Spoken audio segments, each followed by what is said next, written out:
नाविका जी, मुझे थोड़ा सा समय दीजिएगा। मैं बड़े संयम से सबको सुना, सारे आरोप, सारे इल्ज़ाम। डॉक्टर सम्बित पात्रा जी और हमारे समाजवादी पार्टी के वरिष्ठ हमारे जो प्रवक्ता हैं, वो सब लोग इस बात को कांग्रेस के ऊपर थोपना चाहते हैं। जहाँ तक फ़ोन टैपिंग का सवाल है, अनुच्छेद 21 जो है निजता का अधिकार प्रदान करता है, तो फ़ोन टेप कराना अनटिल अनलेस के राष्ट्रीय सुरक्षा को अगर कोई खतरा है तो आप फ़ोन टैप करा सकते हैं। लेकिन मेरा डॉक्टर सम्बित पात्रा से एक सवाल है कि क्या विपक्षी दलों के नेताओं से राष्ट्रीय सुरक्षा को खतरा है? और अगर ये फ़ोन टैपिंग के आरोप गलत हैं, अखिलेश यादव ये गलत कह रहे हैं और आदरणीय प्रियंका गांधी जी ये गलत कह रही हैं, तो फिर आप इसकी सफाई दीजिएगा। भारत सरकार की तरफ से ये लिखित में देश को आश्वस्त करिएगा कि किसी के भी फ़ोन टेप नहीं हो रहे हैं विपक्षी नेताओं के। और अगर किसी राष्ट्रीय खतरे को देखते हुए फ़ोन टेप करा रहे हैं आप, तो नाविका जी मैं इनसे सवाल करना चाहता हूं, तो ये देश के सामने इस बात को रखें कि कौन से विपक्ष के नेता से देश को खतरा है और क्या खतरा है। और अगर देश को किसी नेता से खतरा है तो उसके खिलाफ कार्रवाई बनती है, क्योंकि ये बहुत गंभीर मसला है। दूसरा पॉइंट ये है कि डॉक्टर सम्बित पात्रा और उनकी पार्टी आय से अधिक संपत्ति के मामलों में कोई कार्रवाई नहीं करना चाहती। अभी इन्होंने कहा कि साहब वो पूंजीपति के घर अगर हम छापा डालते हैं तो राहुल गांधी को प्रॉब्लम होती है, तो विपक्ष को प्रॉब्लम होती है।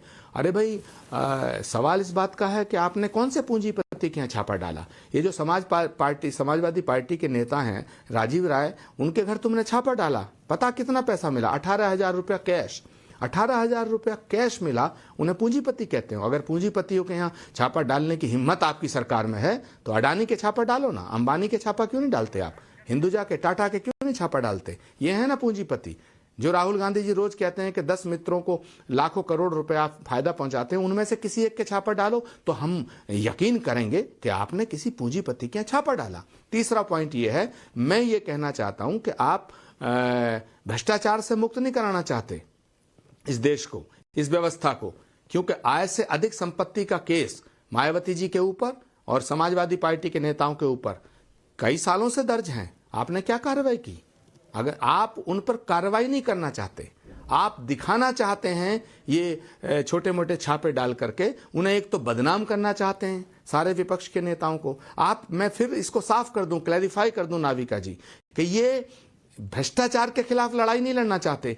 विपक्ष के नेता और विपक्ष के दल भ्रष्ट हैं, उसका धीरे धीरे करके उन्हें बदनाम करना चाहते हैं। इनका ना ईमानदारी से कोई लेना देना है, ना इनका लोकतंत्र से कोई लेना देना है। डॉक्टर सम्बित पात्रा अभी कह रहे थे कि भाई आचार्य प्रमोद कृष्णम अच्छे आदमी हैं। भाई मैं अच्छा हूं या बुरा, विषय ये नहीं है। विषय ये है कि पहला, कि देश के विपक्ष के नेताओं ने ये आरोप लगाया आपकी सरकार पे कि हमारे फोन टैप हो रहे हैं। नाविका जी आप सोचो कि अगर आपको बात करते हुए ये डर हो कि आपका फोन टैप हो रहा है, आचार्य जी ने सीधा वार किया है कि अगर आपको पूंजीपतियों पे करना है तो आप करिए, लेकिन आप 18,000 रुपए वालों पर जब रेड करते हैं तो जवाब तो आपको देना पड़ेगा।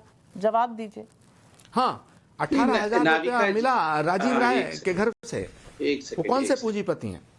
एक से जी सम्बित जी, देखिए, भारतीय जनता पार्टी रेड सुनना चाहता है आपका जवाब। और जिनके घरों में रेड हुआ है, ये चाहे तो कोर्ट में जा सकते हैं। अगर किसी गरीब के घर में रेड कर दिया है, बेचारे के घर में सिर्फ 1800 रुपए थे या 1500 रुपए थे और ईडी ने रेड कर दिया है, तो ये कोर्ट में जाए, कोर्ट लताड़ मारेगी बिल्कुल ईडी को, इनकम टैक्स को। आपको क्या लगता है 18,000 रुपए के लिए इनकम टैक्स रेड कर रही है? और पूंजीपति की बात देखिए, आप ना 2-3 चीज गूगल कर लीजिए नाविका जी। आपको मतलब मैं जनता से कह रहा हूँ, ये राहुल गांधी सुबह उठ के रोज अडानी अंबानी अडानी अंबानी अडानी अंबानी ऐसे करते रहते हैं, और फिर शाम को आप देखिएगा तो अशोक गहलोत जी कह रहे हैं I am so thankful to Adani ji को हमने 1600 हेक्टेयर जमीन दिया है, यहाँ पर सोलर प्लांट स्थापित करने के लिए करोड़ों रुपए खर्च होंगे, अडानी जी बहुत अच्छे हैं, बहुत धन्यवाद।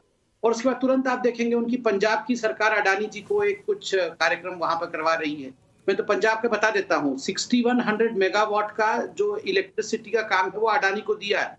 महाराष्ट्र की सरकार ठीक उसी प्रकार पोर्ट का काम जो है वो अडानी को दिया है। ये गाली सुबह अडानी को देते हैं और शाम तक अडानी के साथ एमओयू साइन करके अपने राज्यों के काम अडानी को देते हैं। तो ये जो अंबानी अडानी जो पूंजीपति हैं, इनको भारतीय जनता पार्टी ने पूंजीपति नहीं बनाया है, ये कांग्रेस के समय सब पूंजीपति बने हुए थे, ये टाटा, बिरला, अंबानी, अडानी, ये कोई हमारे समय रातों रात अमीर नहीं हो गए, इसलिए यहाँ पूंजीपति पूंजीपति कह के चिल्लाने की कोई आवश्यकता नहीं। जहां तक फोन टेप का विषय है, देखिए इनको कैसे मालूम पड़ा इनका फोन टेप हो रहा है? ये तो बड़े कॉन्फिडेंटली कह रहे हैं कि इनका फोन टेप हो रहा है। इतना पता है तो ये सारे सबूत लेके अभी तक कोर्ट में क्यों नहीं गए? ये प्रेस कॉन्फ्रेंस खाली क्यों कर रहे हैं? प्रेस कॉन्फ्रेंस भी नहीं कर रहे हैं, ये बाइट दे रहे हैं। कोई गुजरते हुए मीडिया, अरे आओ जरा, आओ तुम्हें जरा फोन टेप के बारे में बता दूं जरा। ये इतना सीरियस मामला है, इस पर तो सुप्रीम कोर्ट में चले जाना चाहिए सारे सबूतों के साथ कि हमारा फोन टेप हो रहा है, देखो हमने कल जो बातें की थी। मैं तो बोल रहा हूँ आचार्य जी, आपको अच्छा आदमी इसलिए कहा क्योंकि आप बहुत नजदीकी हैं गांधी परिवार से, एक एडवाइस दीजिए उनको। इतने कॉन्फिडेंट है वो दोनों भाई बहन कि उनके फोन टेप हो रहे हैं, तो हमेशा बात करते रहे फोन पे कि हम जीत जाएंगे, हम उत्तर प्रदेश में जीत जाएंगे, अब तो हम हरा देंगे बाकी पार्टी को, ऐसा बोलते रहे, हमको परेशानी होगी। क्यों नहीं बोलते ये सब फोन पे बैठ के? फोन पे ऐसी बातें क्यों करते जिसको सुन के हमारी हालत खराब हो जाएगी? मतलब हम मानसिक संतुलन खो बैठ सकते हैं। थोड़े मैच्योरिटी के साथ इन सब चीजों को डील करिए। हर चुनाव के समय यही रोग आलापना, यही विषय बताना कि फोन टेपिंग हो गया। ये बात तो आचार्य जी, ये बात तो बहुत सही कही डॉक्टर पात्रा ने कि अंबानी अडानी को कोसने का काम तो रोज करते हैं राहुल गांधी जी, लेकिन आप ही के जितने कांग्रेस रूल स्टेट हैं वो उनको उठा उठा कर देते हैं, और देना चाहिए क्योंकि इंडस्ट्री आएगी तो नौकरियां आएंगी, तरक्की होगी, लोगों को कुछ आमदनी मिलेगी, इसी तरह देश चलता है। और ये इंडस्ट्री जो है ये कल परसों या 5-7 साल पहले तो हुई नहीं है, ये तो बहुत समय से चल रही है। तो अगर फोन टैपिंग का आपको कोई खतरा नजर आ रहा है तो सुप्रीम कोर्ट जाइए। और ये अडानी अंबानी को रोज खाली कैमरा के लिए गाली देना और बाद में उनको कॉन्ट्रैक्ट देना, ये कहां तक जायज है? और नाविका जी, किसी भी इंडस्ट्रियलिस्ट से, पूंजीपति से हमारा कोई बैर नहीं है। हम जानते हैं कि देश के विकास में पूंजीपतियों का रोल है, देश के विकास में इंडस्ट्रियलिस्ट का रोल है, देश के विकास में उद्योगपतियों का रोल है।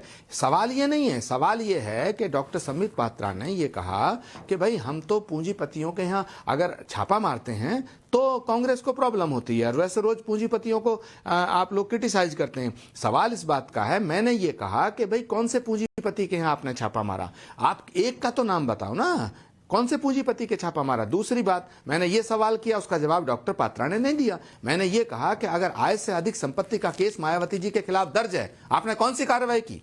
7 साल से आपकी सरकार है। अगर समाजवादी पार्टी के नेताओं के खिलाफ आय से अधिक संपत्ति का सीबीआई का केस दर्ज है, ईडी का केस दर्ज है, आपने कार्रवाई कहां की? करिए ना कार्रवाई, कार्रवाई करके देश के सामने पर्दाफाश करिएगा। मुझे लगता है ये सब नूरा कुश्ती हो रही है। और समाजवादी पार्टी के आदरणीय प्रवक्ता खान साहब से मैं गुजारिश करना चाहता हूं कि कांग्रेस पार्टी जो काम करती थी वही बीजेपी कर रही है। आप सब मिलकर बीजेपी से मिलकर कांग्रेस को निशाने पर लाना चाहते हो। कांग्रेस वो पार्टी है जिसने हमेशा मुलायम सिंह जी की सरकार बनाने में, कांग्रेस ने रीजनल पार्टियों को मदद करने में, ताकत देने में पूरी ताकत झोंकी, और तमाम राज्यों के अंदर रीजनल पार्टीज को ताकत दी है कांग्रेस पार्टी ने। और कांग्रेस पार्टी तो डॉक्टर अजीज खान आचार्य जी का कहना है दोस्त ना रहा, बावजूद अजीज खान साहब दोस्त ना रहा, आज आप दुश्मनों के साथ दोस्तों पर भी अपनी बंदूक खींच रहे हैं, ये अच्छी बात नहीं है। कल तक आप बीजेपी को गाली देते थे, निशाने पर लेते थे, वहां तक तो सही है, लेकिन अब आप कांग्रेस को भी अगर इस तरह से करेंगे, जबकि कांग्रेस को आपने कांग्रेस को और कांग्रेस ने आपको, दोनों को आपने मिल बैठकर खूब मलाइयां खाई हैं, तो आज किस बात का बैर? खान साहब देखिए नाविका जी, अभी आचार्य जी की जवाब, आचार्य जी के सवालों का जवाब तो हम देंगे, बाद में देंगे। खान साहब के स्टेटमेंट से मुझे तकलीफ पहुंची। एक मिनट आचार्य जी, देखिए सबसे बड़ी बात तकलीफ पहुंची आचार्य जी को, कुछ तीमारदारी करिए उनकी। अरे नहीं, मैं कर रहा हूं, मेरी बात सुनिए आप। देखिए सबसे पहली बात तो इन्होंने कहा साहब छापा हो रहा है, तीमारदारी का नहीं है नाविका जी, जो तकलीफ पहुंचाने वाली बात डॉक्टर अजीज खान साहब ने कही, उससे मुझे तकलीफ पहुंची। कांग्रेस पार्टी वो पार्टी है जिसने कभी भारतीय जनता पार्टी से हाथ नहीं मिलाया। कांग्रेस पार्टी वो पार्टी है जिसने भारतीय जनता पार्टी को कभी सपोर्ट नहीं किया। अगर कांग्रेस पार्टी नहीं, अजीज खान साहब मुझे तकलीफ पहुंची, मैं लॉजिकल बात कर रहा हूँ, मैं लॉजिकल बात कर रहा हूँ। मुझे आप बताइएगा कांग्रेस पार्टी ने कभी भाजपा से हाथ मिलाया? मुझे आप बताइएगा। आ रहा हूं, आपको भी हम जवाब देंगे, ये बात तो हम कैसे पहली बात कर ले। नहीं, कह दी नहीं कह दी, अभी बात करते हैं। देखिए, सबसे पहली बात तो मैं कहना चाहूंगा कि देखिए, इन्होंने कहा था भ्रष्टाचार पे हम लगाम लगाना चाहते, बिल्कुल लगाम लगाना चाहते। ये देखिए, ये किस पे लगाम लगाना चाहते? कोरोना काल में सोनू सूद जब बाकायदे कोरोना के लोग जो पीड़ित थे, प्रताड़ित थे, उनकी जब मदद करते हैं तो ये उनके यहाँ रेड मारते हैं। अब देखिए ना, और जो कहता है कि साहब देश की आजादी भीख में मिली है, उसको पद्म विभूषण देते। पहली बात, ये किस पर रेड करते हैं? जो इनके खिलाफ समाचार दिखाता, जो सच्चाई को बयान करता है, चाहे वो भारत समाचार हो, चाहे न्यूज क्लिक हो, चाहे न्यूज लॉन्ड्री हो, चाहे दैनिक भास्कर हो। जब वो कोरोना में जो लोग मरे हैं, जिनकी लाशें दफनाई नहीं जा सकी हैं, जब उनके बारे में ये टिप्पणी होती है, बताई जाती है देश के खिलाफ, देश में बताई जाती है, तो ऐसे लोगों पे कहीं ना कहीं रेड होता है। एक बात आपको बताना चाहता हूं। मैं दूसरी बात कहना चाह रहा था, अभी आचार्य जी ने सवाल किया कि साहब अडानी अंबानी पे आखिर रेड क्यों नहीं, आखिर वहां रेड क्यों नहीं? मैं जानना चाहता हूं। मेरा सवाल है कि अभी मुद्रा बंदरगाह पे 3000 किलोग्राम हीरोइन पकड़ी गई, और आप देखिए डेक्कन क्रॉनिकल अखबार के मुताबिक उसमें छपा कि 24,000 किलोग्राम हीरोइन जो है वो गुजरात से पूरे देश में सप्लाई हो रहा है। पूरे देश में कहीं ना कहीं नशे में लोगों को लिफ्ट किया जा रहा है। आखिर ऐसे लोगों के खिलाफ छापा क्यों नहीं पड़ रहा है? मैं जानना चाहता हूं संबित पात्रा जी से कि कुंभ में सैकड़ों करोड़ रुपए का घोटाला हुआ, और आज उस पे अधिकारियों को और उसके संबंधित मंत्रियों को 2.5 साल का वक्त दिया गया। आखिर उन पे पूछताछ क्यों नहीं? वहां पर छापा क्यों नहीं? मैं जानना चाहता हूं कि 32 ट्रैक्टर खरीदने के जो लिए गए करोड़ों रुपए उस पर दर्ज किया गया, ये कैट की सीएजी की रिपोर्ट है। आप देखिए, 10 ड्रोन खरीदा गया, एक ड्रोन की कीमत 32 लाख रुपए, सीएजी कह रहा है। अब उस पर आखिर उस पर जांच कब करेंगे आप? मैं बीजेपी के फंडिंग की बात करना चाहूंगा कि 19 और 20 में पॉलिटिकल फंडिंग जो हुआ है वो 4,758 करोड़ रुपए हुआ है, जिसमें अज्ञात फंडिंग जो हुआ है वो 3,377 करोड़ रुपए हुआ है। अज्ञात फंडिंग हुआ तो दर्द यहाँ हो रही है, जहां फंडिंग का मामला आता है वहां दर्द शुरू हो जाती है विपक्ष को।